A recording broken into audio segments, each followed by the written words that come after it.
کریم کا عجمی میں سب سے پہلے ترجمہ اس تاریخ پہ کرنے والا وہ حضرت شاہ ولی اللہ محدث دہلوی ہے، جس نے قرآن کا سب سے پہلے ترجمہ فارسی میں کیا، وہ حنفی تھا، اور قرآن کا سب سے پہلا قرآن عرش پہ اردو میں ترجمہ کرنے والا شاہ رفیع الدین ہے، اور وہ بھی حنفی تھا۔ سب سے پہلے قرآن کا ترجمہ فارسی میں کیا تو وہ بھی حنفی، اور سب سے پہلے قرآن کا فارسی میں ترجمہ کیا تو اور اردو میں ترجمہ کیا تو وہ بھی حنفی، اور اس اردو ترجمے کی شرح قرآن کی سب سے پہلے کرنے والا اگر کوئی دنیا میں تھا تو وہ حنفی بھی تھا اور شیخ الہند دیوبندی بھی تھا۔ وہ کون تھا؟ حنفی بھی تھا اور دیوبندی بھی تھا۔ اور کس دور میں ترجمہ کیا قرآن کا؟ جس دور میں تم غیر مقلدو انگریزوں کے حق میں فتوے دے رہے تھے اور یہ مالٹا کی جیل کاٹ رہا تھا۔ کس دور میں؟ جب تم انگریزوں کے حق میں فتوے دے رہے تھے، انگریز کے حق میں جہاد کے منسوخ ہونے کے اعلان کر رہے تھے۔ الاقتصادی مسائل جہاد میں محمد حسین بٹالوی نے نہیں لکھا۔ آج لوگ کہتے ہیں فرقہ واریت، انتشار، ہم کہتے ہیں کبھی غور کیا انتشار پھیلانے والا کون ہے؟ جب دیوبندیت نے تحریک کو انگریز کے خلاف شروع کیا، انگریز کے خلاف بغاوت کا اعلان کیا، فروعی مسائل تم زیر باس لائے۔ سب سے پہلے ہندوستان میں حسین بٹالوی نے 10 سوالات پر مشتمل اشتہار شائع کیا، کہتے ہیں ایک سوال پہ اتنا انعام دوں گا۔ اس نے 10 سوال پیش کیے، اس کا جواب شیخ الہند نے دیا۔ جواب کس نے دیا؟ شیخ الہند نے دیا۔ حسین بٹالوی کی تولتی بند ہو گئی، حسین بٹالوی خود نہیں آیا، عبد الکریم غیر مکلف سے حسین بٹالوی نے جواب لکھایا، وہی عبد الکریم جو بعد میں قادیانی بنا، ان کا مفتی بعد میں قادیانی بنا۔ پھر شیخ الہند نے اس کا جواب اظہار الادلہ کے نام سے دیا، جو آج تک غیر مقلدیت کے سینے پہ ہم کہتے ہیں وہ لوہے کے میخ کی طرح ہے جس کو غیر مقلد نہیں نکال سکا۔ 60 سال گزر گئے، آج تک اظہار الادلہ کا جواب نہیں آیا، اور اب نے چاہا تو آئندہ آئے گا بھی نہیں انشاءاللہ۔ میں عرض کرتا ہوں انگریز کے خلاف جنگ کون لڑ رہا تھا؟ دیوبندی۔ اور منسوخیت جہاد کے فتوے کون دے رہا تھا؟ غیر مقلد، مرزا غلام احمد قادیانی اور امام محمد رضا خان، تینوں نے فتوے دیے، ہر ایک کی منطق الگ تھی۔ مرزا قادیانی نے تریاق القلوب لکھی، اور وہ کہتے ہیں میں نے منسوخیت جہاد پہ اتنی کتابیں لکھ دی ہیں اس سے 50 الماریاں بھر سکتی ہیں۔ احمد رضا خان کو جوش آیا، اس نے اعلام العام بیانہ ہندوستان دارالسلام کتاب لکھی، کہتے ہیں جہاد کے لیے ایک امیر ہونا شرط ہے، اور وہ بھی قریشی ہو، وہ نہیں ہے لہذا جہاد بھی نہیں ہے۔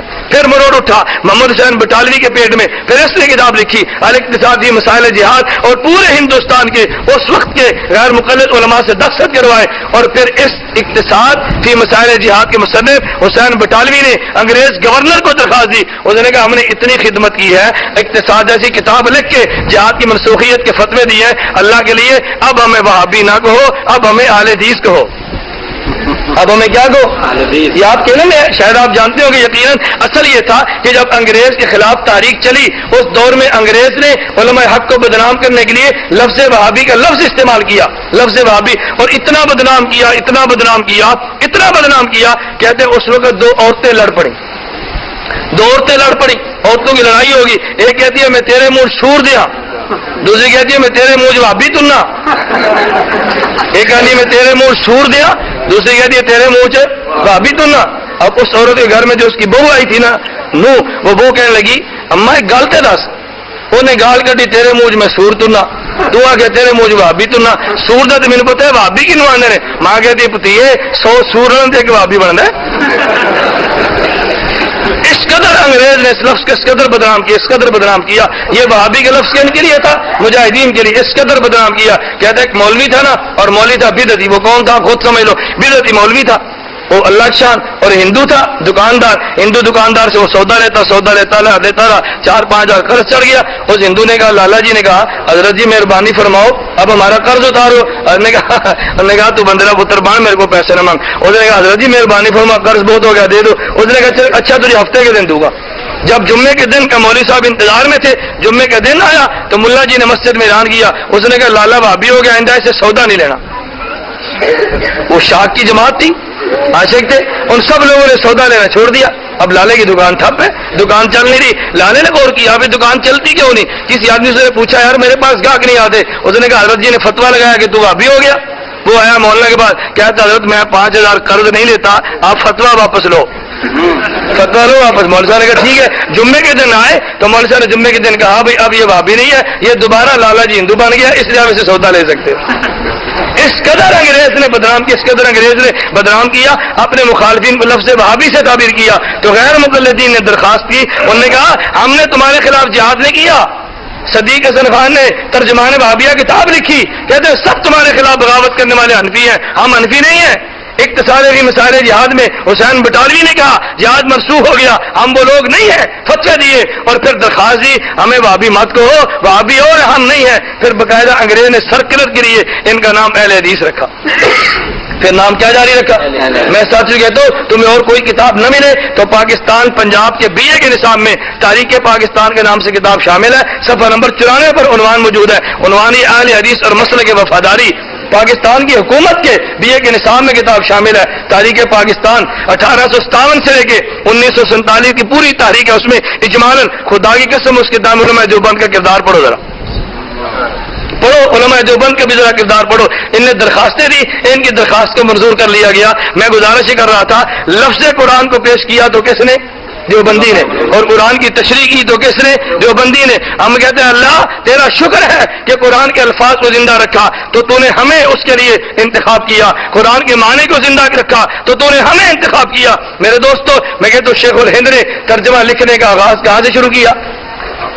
جیل سے۔ کہاں شروع کیا؟ جیل سے۔ حضرت تو دنیا چھوڑ گئے، ترجمہ لکھا 2.5 پارے کی تفسیر سے دنیا چھوڑ میں، پھر اللہ نے انتخاب کیا شیخ الاسلام مولانا شبیر احمد عثمانی کا، انہی کے نام پہ تفسیر عثمانی ہے۔ یہ شبیر احمد عثمانی وہی تھے جب پاکستان بنا تو مغربی پاکستان کراچی میں پاکستان کے پرچم محمد علی جناح نے ان کے ہاتھوں سے لہرایا تھا۔ لوگ کہتے ہیں دیوبند کا کردار کوئی نہیں ہے پاکستان بنانے میں، جس کو تم بانی پاکستان کے وہ کہتے ہو، وہ کہتے ہیں پرچم دیوبندی ہو تم لہراؤ، کردار جو نہیں ہے، کردار جو نہیں ہے، کہتے ہیں پرچم تم لہراؤ، مغربی پاکستان میں بھی تم لہراؤ اور مشرقی پاکستان میں دارالعلوم دیوبند کے شیخ الحدیث ظفر احمد عثمانی کہا یہاں تم لہراؤ، اور محمد علی جناح نے کہا میں مر جاؤں نا تو میرا جنازہ غیر مقلد نہیں، یہ دیوبندی شبیر احمد عثمانی پڑھے، پاکستان تم نے بنایا۔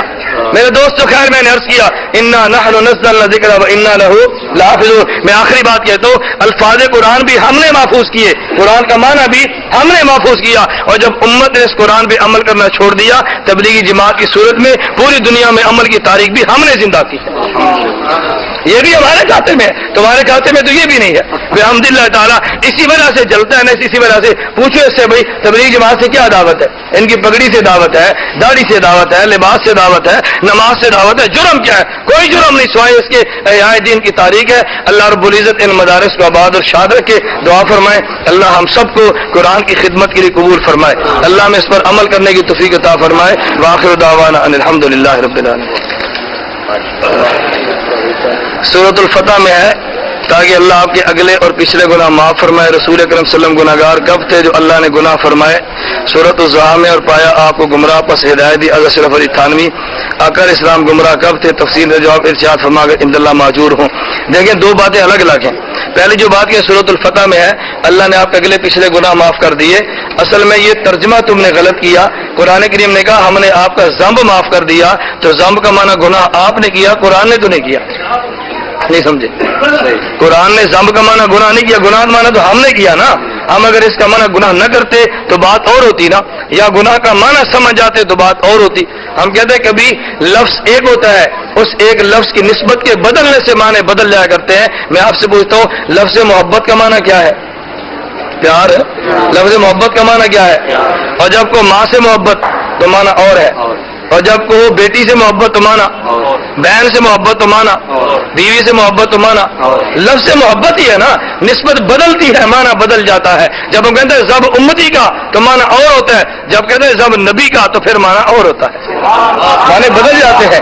ذنب امتی کا مانا ہوتا ہے اللہ کی نافرمانی کرنا، اور ذنب نبی کا مانا اللہ کی نافرمانی کرنا نہیں ہوتا، بلکہ کبھی کبھی یہ ہوتا ہے کہ نبی ایک کام بھول کر کرتا ہے اور نبی کو بھول کر بھی نہیں کرنا چاہیے، اور نبی کہتے ہیں اللہ میں نے گناہ کیا بھول گیا، اللہ فرماتا ہے چل میں نے تجھے معاف کیا۔ نبی کے لفظ کو اللہ دوبارہ نقل کرتا ہے اور لوگ اس لفظ کو گناہ کہہ مارتے ہیں، یہ بات غلط ہے، بات سمجھے؟ تفصیلی جواب تو پھر عصمت انبیاء